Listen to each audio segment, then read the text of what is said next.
Welcome back to r/EntitledPeople, where we read stories from our own subreddit about insanely stuck-up entitled people that will infuriate you. Without any further ado, let's dive right into the stories.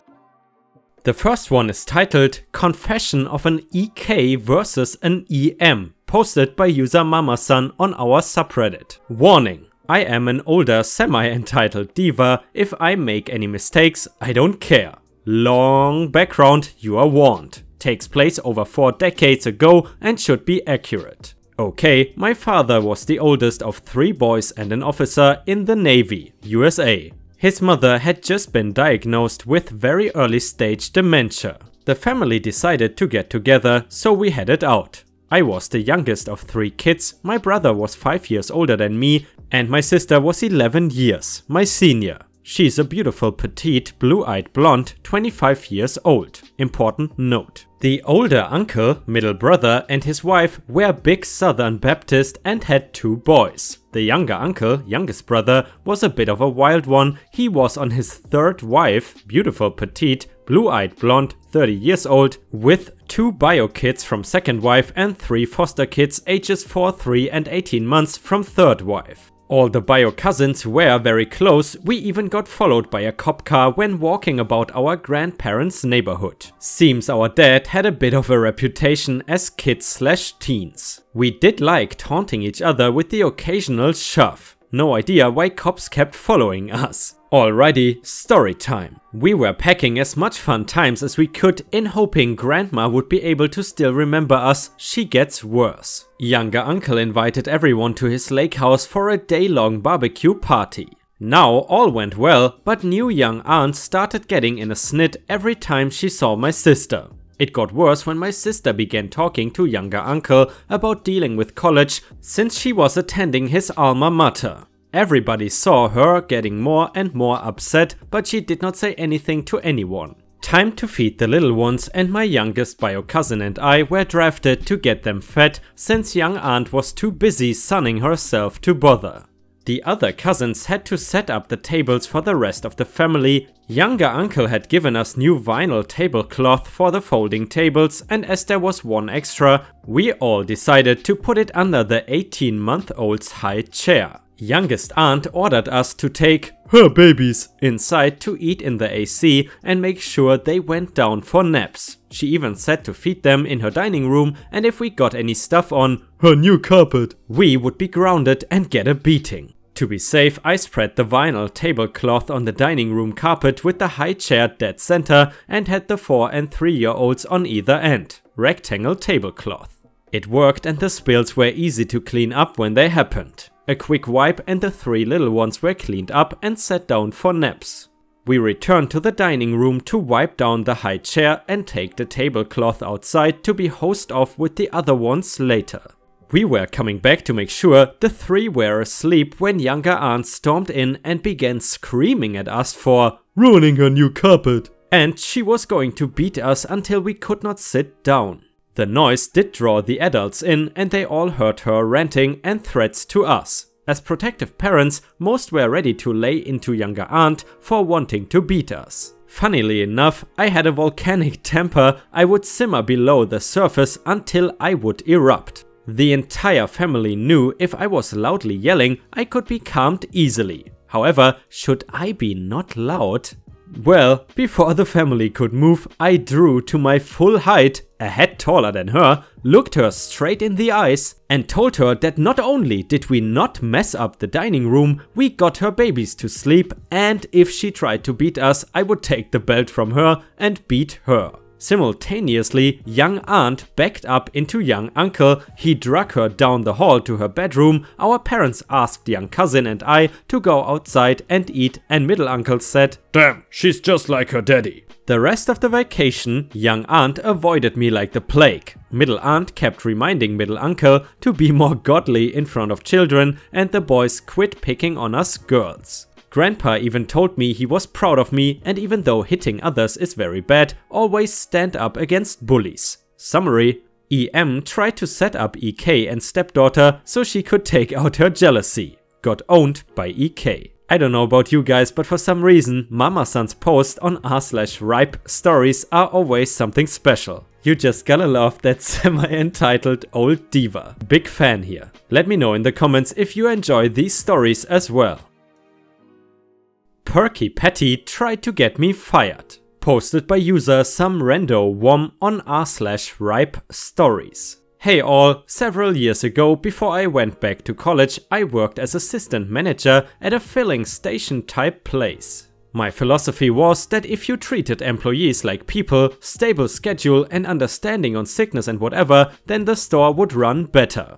Me and the store manager both held this philosophy and we kept a fairly stable and happy staff for a year or so. This is a long time in this type of job. Well, we hired this one person. I will call her Perky Patty. We brought her on and were our usual friendly selves to her. It all seemed to be going well. It needs to be noted that I am an atheist.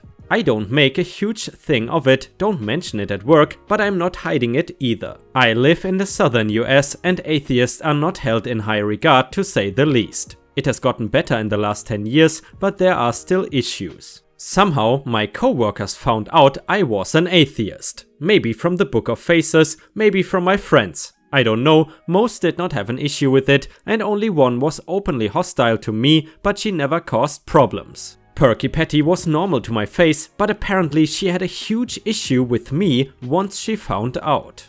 After some time, the manager and I noticed that we were coming up short in cash and a few bits of merchandise. Not much, but it was odd. It always happened during Perky Patty's PP's shift. A review of her shifts commenced where we closely watched her. It was found that she was not doing her shift work and she was really sloppy with her cash and ringing stuff up. My manager decided to let her go. PP did not take this well. She called our district manager and told him she was wrongly terminated. She said I had targeted her because I was an atheist and she was a good Christian. She also lied and said that I failed to do any shift work and that I was stealing. Our DM was overly paranoid about lawsuits, so he hired her back. I was called into a meeting with him and the store manager. I quickly dispelled the accusations. There were cameras everywhere that showed her accusations were completely unfounded, but my DM and SM told me to keep written records along with the video records just in case. PP was put on probation. No one wanted to work with her because she was lazy and was a terrible gossip. She eventually got fired again for the same thing. And since we had documented this, it stuck. I worked here for a few more years before I quit when I was in college. I don't know about you guys, but for me, one of the most awful things when it comes to workplaces is the gossip you can hear about other people behind their back. Personally, I really hate this. Please let me know how it is for you. In addition, if you have watched until here, please feel free to post some star emojis in the comments and also like the video if you want to support me. Thank you very much in advance.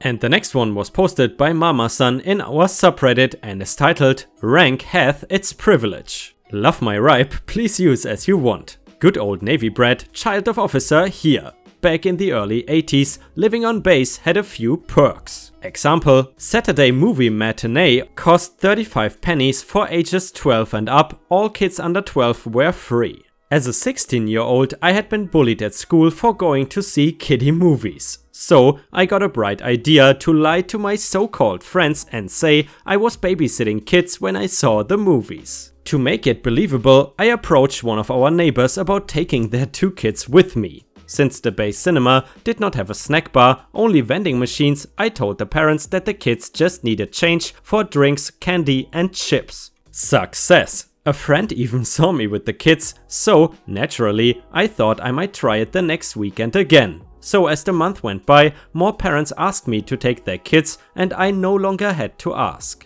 They even used me as a way to get kids to be good. Be good or you won't go with OP to the movie Saturday. The parents started having a mini adult block party because I took on the kids for 2 to 3 hours. They even began tipping me cash for doing this. It got so I no longer had to ask my parents for gas money or to go shopping. Now onto the law breaking. Back then, officer families could get away with a lot the higher the rank. My dad was base XO. Unfortunately, I don't know what that means. In case someone does, please tell us in the comments. Anyway, I was taking almost a dozen kids halfway across the base in a tiny standard stick hatchback. We looked like a clown car. The enlisted families found out and would come and watch the insanity of a teen opening a tiny car that had a never-ending stream of kids under the age of 12. I did this until we left that base. I even waved at the MPs as I drove past, kids in so tight that they were pressed against the windows. To this day, I am surprised I never got stopped, much less was arrested for this. And by the way, for all the viewers that have not yet visited our subreddit r/ripe stories on Reddit, I would suggest everyone to do so, because we are closing in on 1000 subscribers on Reddit, which is by the way also free, and you will find a lot of awesome stories there. And of course, in addition, if you want to post your own story, feel free to do so and I might read it in a future video.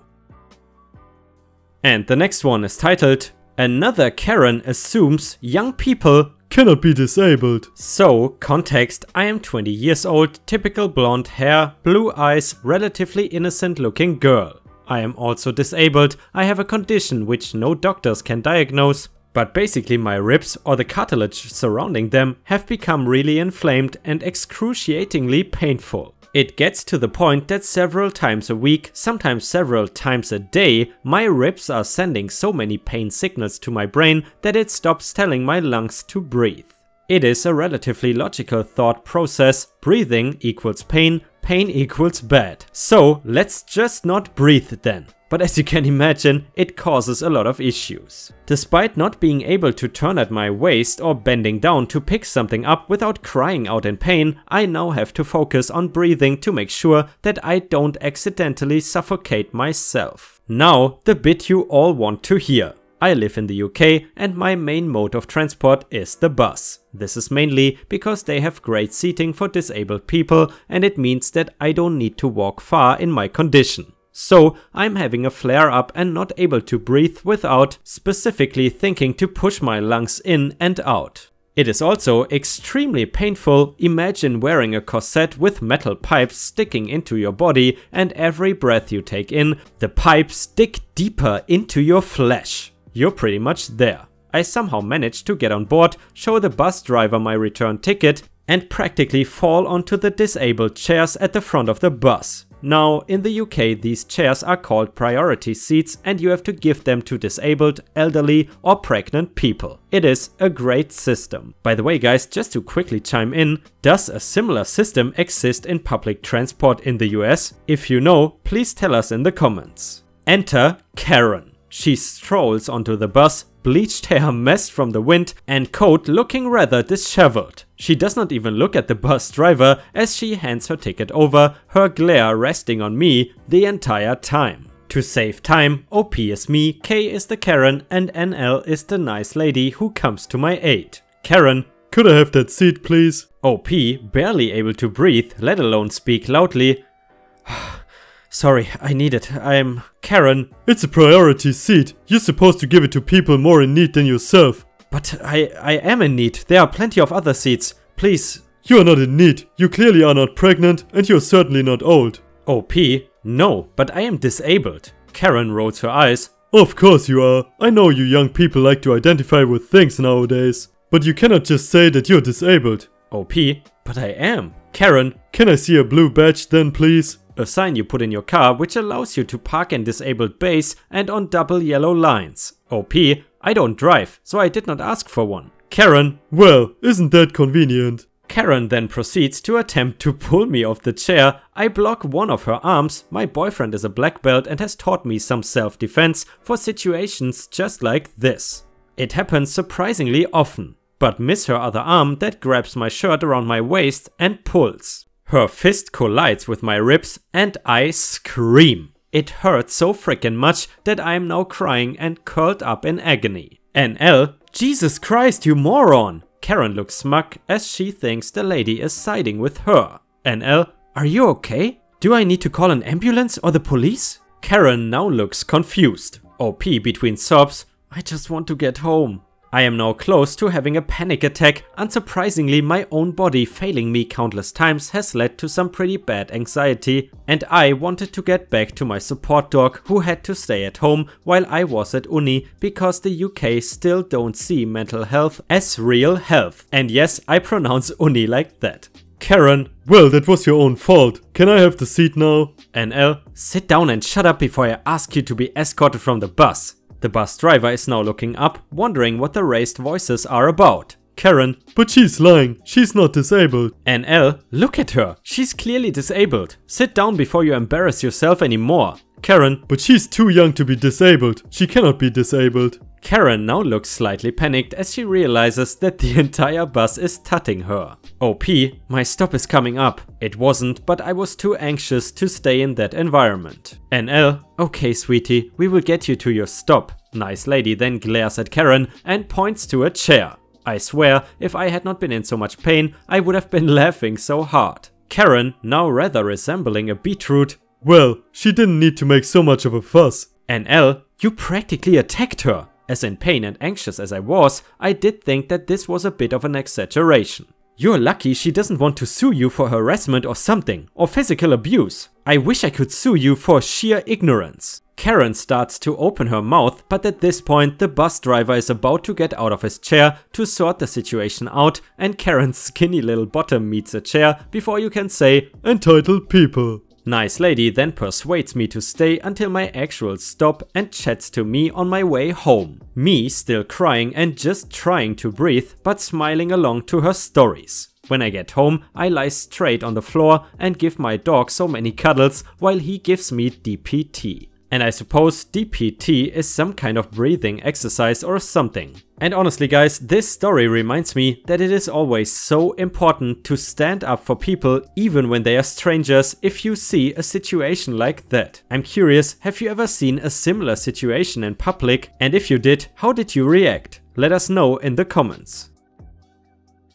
Karen wants me to buy her groceries. This happened when I was a cashier at Walmart. I honestly loved working there when I was still able, but every now and then you get the most rude and entitled people walk in like they own Walmart. This was a few years ago, and at the time I did not even realize this was a Karen encounter, but it is oh so obvious to me now. It was not a particularly busy day, just a regular semi-slow midweek, and a young mother with 3 small children proceed to come through my line. Sweet young mother, she had all the basics: milk, bread, cheese, some sandwich, fruits, veggies. Not one thing in her purchases was frivolous, not even soda, just some juice. She was using WIC, a government aid program meaning women, infants, children, and had food stamps as well. It was not something uncommon. I was very used to process these purchases, and it is not difficult at all. Unfortunately, she swiped her food card, it was at its max, and she was about $7 short of the needed amount. She was looking at her items and trying to decide what she and her kids could do without, and the way she was tearing up made my heart go out to her.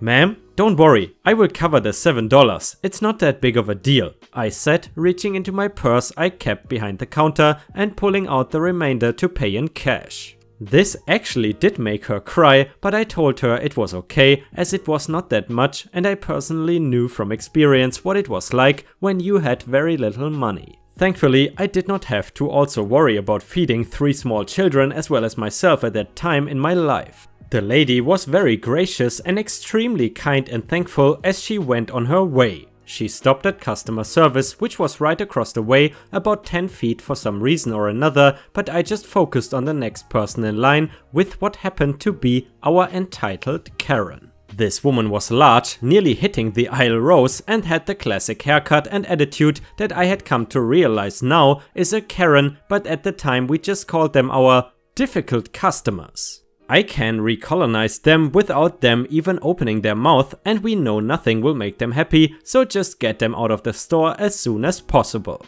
I go through the normal greeting, how are you, did you find everything you were looking for, etc. But she just huffs and continues to explain to me that she will never shop at Walmart again and how terrible our store is. Almost as if there is something I can do for her at this point, she is leaving. What could I possibly do now? I just shut my mouth and continue scanning her items, and her total ends up being a little over $300. Not uncommon, very easy to spend a large amount in Walmart. I tell her the total and she gives me this weird look all of a sudden. "What do you mean $300? She asked in a rather shrill voice. "Your due payment, ma'am. You need to pay your balance for your items." I was confused. She was acting like she had never gone shopping before in her entire life. "Why should I pay? You paid for that other woman's purchase. I saw you do it." She began screaming at this point, making me wince, and we caught the attention of a few other people. "No ma'am, I didn't. I paid for a few dollars that she was short on. I was just being kind to someone in need, and even if I had paid for her entire purchase, I could do that in good faith," I said.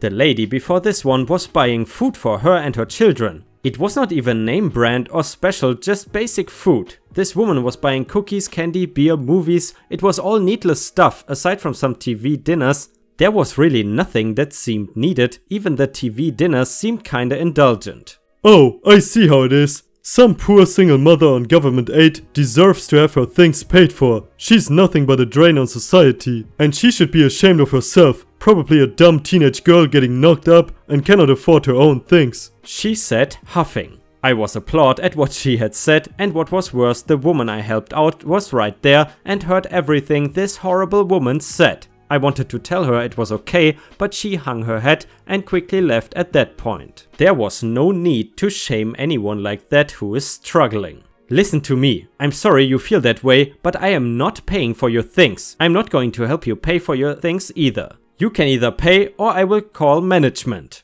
I said as calmly as possible, although inside I was fuming. In truth, I had already typed in the code to alert them to come by my register, so easy to get them involved, and since it was not busy, they came over quickly. Of course, when management came over, she began this tirade how I was being racist and verbally abusive towards her, and they should pay for her things as compensation for being verbally assaulted by me. I had been working at Walmart for over 5 years at this point, and I was not about to let this lady get away with this. "No, that never happened. She's lying to you. I refused to pay for her purchase, so she verbally abused another customer and is still refusing to pay for her things," I said. My manager looked at my register and sure enough, no payment has been made. "Ma'am, our employees are not responsible for your purchase," he said. "Suspend her transaction and I will handle her at customer service." Suspending the transaction is a way to save to purchase ticket even though nothing has been paid out. You can scan it later to receive payment. We did this just so we could keep my line moving.